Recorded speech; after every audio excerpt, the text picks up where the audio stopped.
Assalamualaikum warahmatullahi wabarakatuh. Bismillah, alhamdulillah, wassalatu wassalamu ala rasulillah, la hawla wa la quwata illa billah, amma ba'dah.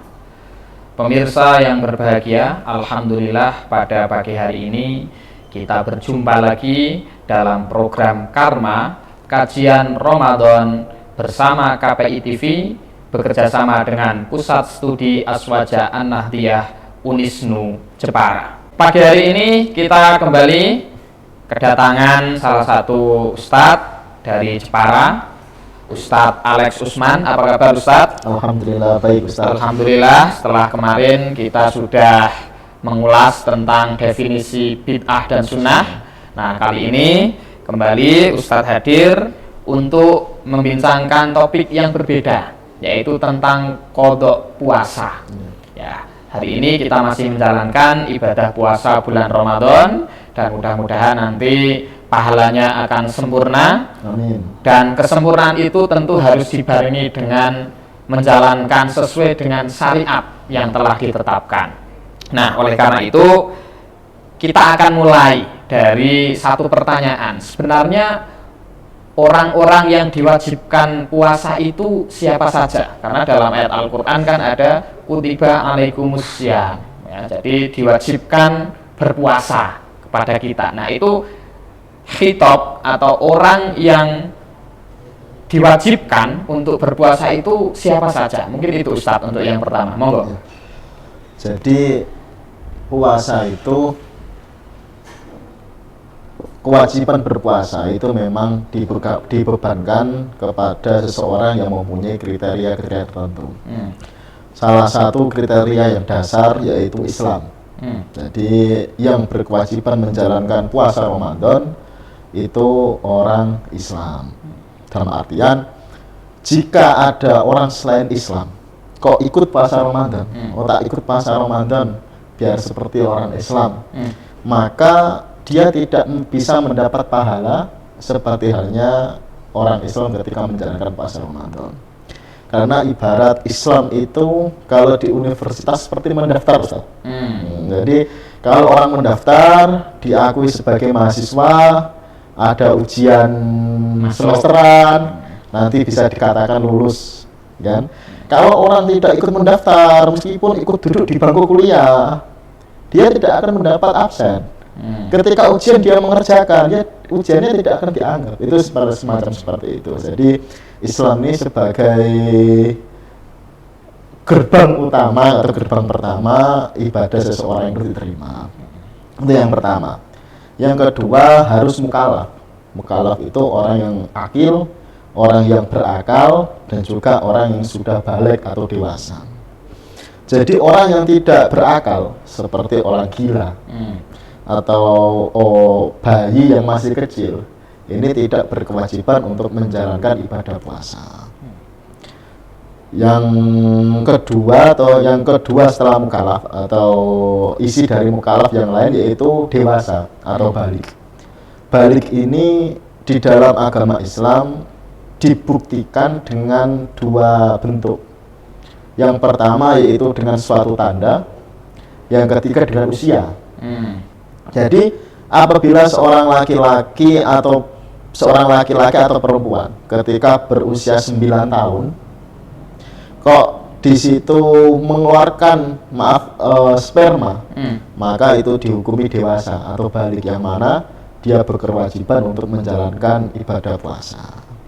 Atau haid bagi seorang perempuan, atau ketika ada anak belum pernah haid atau belum pernah inzal, atau dalam istilah Indonesianya belum pernah mengeluarkan sperma, maka ketika dia berusia 15 tahun, maka otomatis orang tersebut sudah dikatakan dewasa dan berkewajiban untuk menjalankan ibadah puasa. Adapun ketika ada anak-anak kecil kelas 1 SD atau usia 7 tahun, 8 tahun, ini ada kewajiban, tapi bukan kepada anaknya, tapi kepada orang tuanya. Yaitu orang tuanya berkewajiban untuk melatih anaknya berpuasa. Jadi ketika sahur ya anak tidak, ya sahur ya. Ketika anaknya nangis jam 1 siang, Bu, saya tidak kuat untuk berpuasa, suruh makan nggak apa-apa. Yang penting ada usaha untuk melatih. Karena apa? Ketika anak sudah masuk 7 tahun, maka kewajiban orang tua yaitu menyuruh untuk melakukan hal-hal ibadah yang bersifat wajib bagi individu.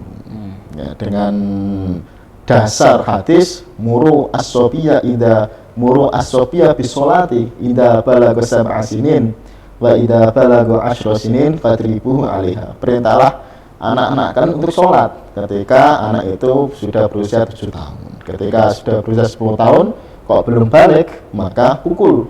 Tapi jangan pukul dengan keras. Jangan dipukul di wajah dan jangan dipukul yang keras. Hanya sebagai bentuk ancaman bagi mereka. Itu seperti itu, Ustaz. Ada syarat lain yaitu al-qudrah, mampu untuk menjalankan puasa. Maka orang yang sakit atau lansia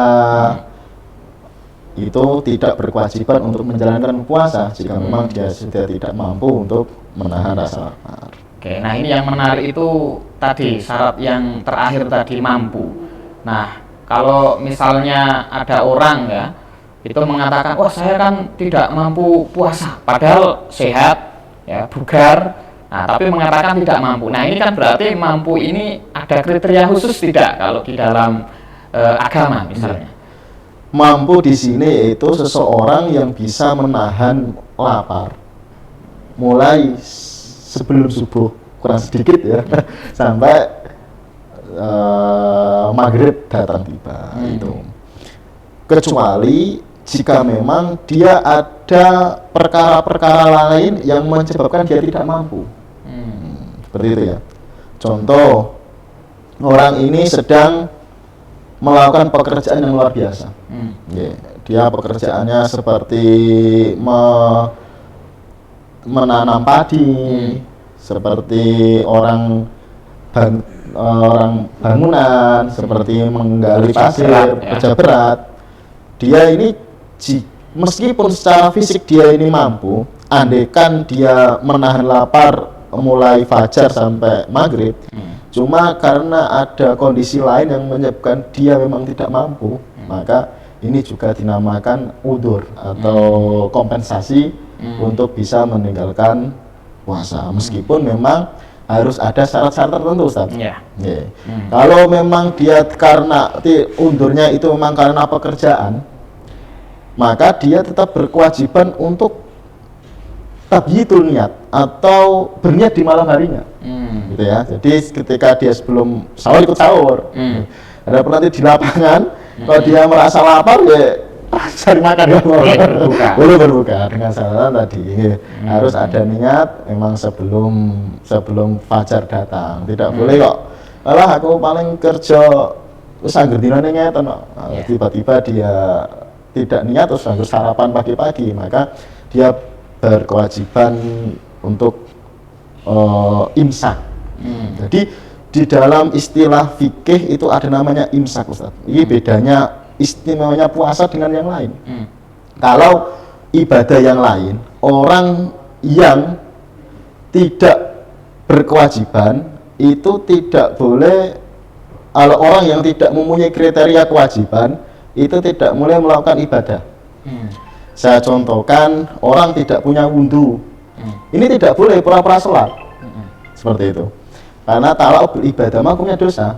Beda dengan orang puasa. Orang puasa kok misal dia tidak niat malamnya, terus pagi-pagi baru ingat, ya Allah, saya jam 7 kok tadi malam belum niat, maka dia statusnya wajib imsak. Dia ikut tidak boleh sarapan. Aku niat jadi saya makan sarapan nggak boleh. Dia tetap harus menahan diri, meskipun nanti menahan diri itu tidak dihitung sebagai puasa. Nah ini istimewanya puasa. Dia tidak berkewajiban tapi wajib menjalankan. Atau nama istilahnya imsak. Oke, terima kasih Ustadz. Jadi tadi kita sudah mendengarkan ya siapa saja yang berkewajiban untuk menjalankan ibadah puasa dan apa kriteria qudroh atau mampu. Nah nanti kita akan sambung kembali. Misalnya ada pertanyaan kira-kira bagaimana cara qodok ya atau mengganti ibadah puasa yang kita tinggalkan. Nah, ini kan juga menjadi salah satu pertanyaan dari banyak pemirsa yang ada di rumah. Oke, pemirsa yang berbahagia, kita akan kembali bersama dengan Ustadz Alex Usman untuk mengulas tentang qadha puasa. Tadi sudah disampaikan bagaimana kriteria orang yang diwajibkan berpuasa dan kriteria mampu, ya, mampu. Siapa orang yang dikatakan mampu menjalankan ibadah puasa. Dan nanti kita akan segera kembali untuk melanjutkan perbincangan kita. Tetap di Bincang Pagi KPI TV dalam program spesial Karma Kajian Ramadan.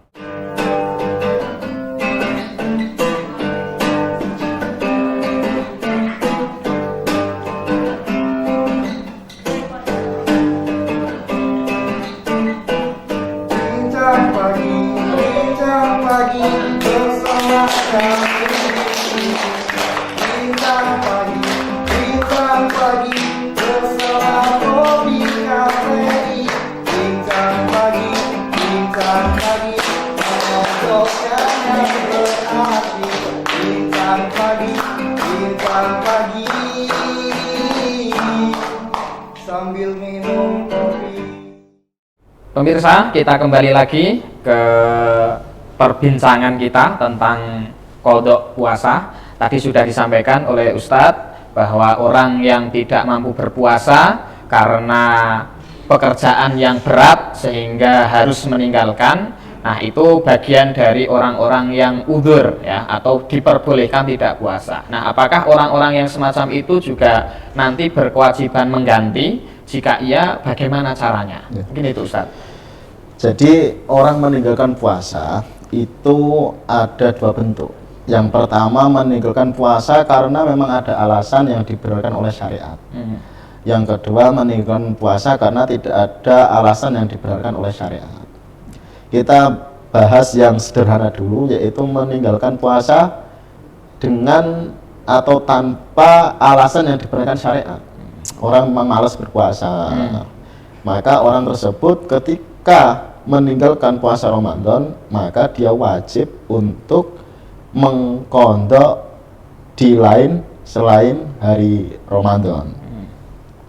Kok jika orang itu dalam istilah bahasa Jawanya masih dablek, ya, masih tidak mau menjalankan, kok sampai masuk Ramadan yang kedua, maka ada bonus hukuman. Dalam Islam ada bonus hukuman, yaitu dia juga menjalankan puasa itu, menyauri atau mengganti puasa tersebut, dan juga menambah satu mud dalam setiap ibadah puasa. Satu mud itu sekitaran 6 atau 7 ons beras. Itu yang pertama.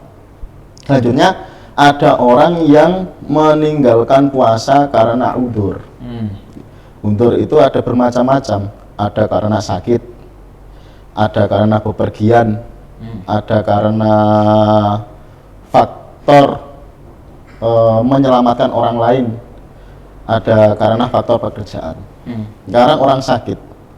Ketika orang itu sakit ketika bulan Ramadan, maka orang itu jika memang dirasa paginya nanti masih tetap sakit, maka dia tidak perlu niat untuk puasa. Jadi gitu, Ustaz. Jadi kalau orang sakit itu tidak perlu niat puasa, beda dengan orang yang bekerja di episode sebelumnya. Kalau orang itu memang sakit dan paginya itu masih sakit, maka dia tidak perlu tabyidun niyah, dia tidak perlu berniyah. Beda halnya jika memang ketika dia waktu sahur atau waktu sebelum menjelang fajar dia merasa sehat, itu dia wajib tabyidun niyah, meskipun nanti di tengah perjalanan mungkin sakit itu akan kembali. Itu pertama. Orang seperti ini hukumnya tidak dosa karena dengan meninggalkan puasa, cuma dia tetap berkewajiban untuk mengqadha atau mengganti puasa yang ditinggalkannya dengan cara seperti halnya orang yang meninggalkan puasa tanpa udzur atau tanpa alasan diberikan syariat. Itu pertama, sakit. Yang kedua, yaitu haram atau orang yang tua, rentah karena usia. orang semacam ini hukumnya tidak wajib untuk menjalankan puasa, tidak ada tuntutan.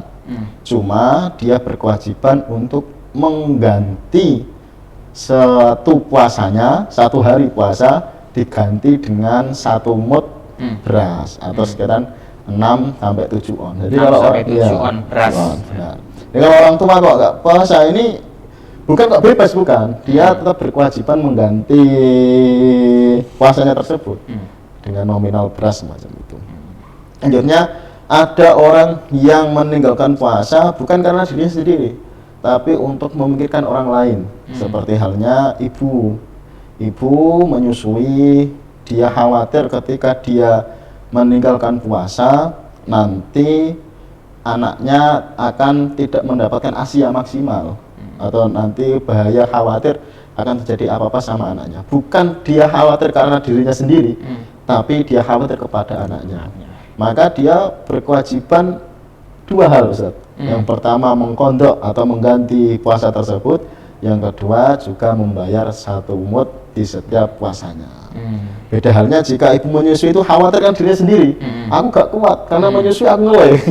Betul seperti itu, aku lapar karena tidak menyusui, maka dia hanya berkewajiban untuk mengkondok saja. Tapi kalau mengkhawatirkan anaknya, dia malah dapat bonus tambahan hukuman, yaitu membayar 1 mud. Itu jika memang dia meninggalkan karena mementingkan orang lain. Selanjutnya yang keempat yaitu meninggalkan puasa karena faktor pekerjaan, seperti episode yang sebelumnya. Meninggalkan puasa karena pekerjaan ini secara asli hukumnya boleh untuk meninggalkan puasa, dengan catatan seperti yang kemarin, harus tetap di dunia. Cuma jika pekerjaannya menuntut dalam durasi 1 tahun, dalam artian memang dia kontrak, dia tidak ada jeda untuk bisa mengkondoi puasa tersebut, maka hukumnya tidak boleh untuk muka atau tidak boleh untuk membatalkan puasa. Jadi misal orang itu disewa seperti orang yang menggali batu atau memecah batu atau bangunan dalam 1 tahun tanpa ada prai, tanpa ada libur hari Ahad ataupun Jumat, maka dia tidak boleh untuk meninggalkan puasa tersebut. Dia harus tetap menjalankan karena dia yakin tidak ada waktu yang digunakan untuk mengkondoknya.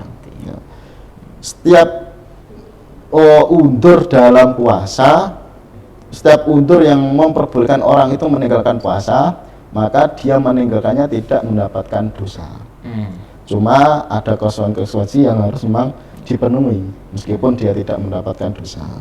Oke, terima kasih Ustadz Alex Usman atas penjelasannya.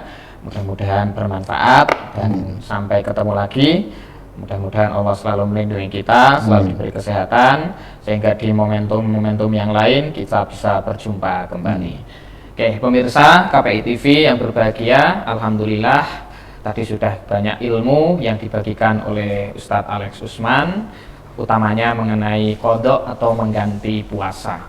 Siapa yang diwajibkan, apa kriteria mampu, kemudian bagaimana cara mengganti puasa bagi orang-orang yang meninggalkan, tadi sudah banyak diulas dan saya yakin ini akan memberikan manfaat bagi pemirsa yang ada di rumah.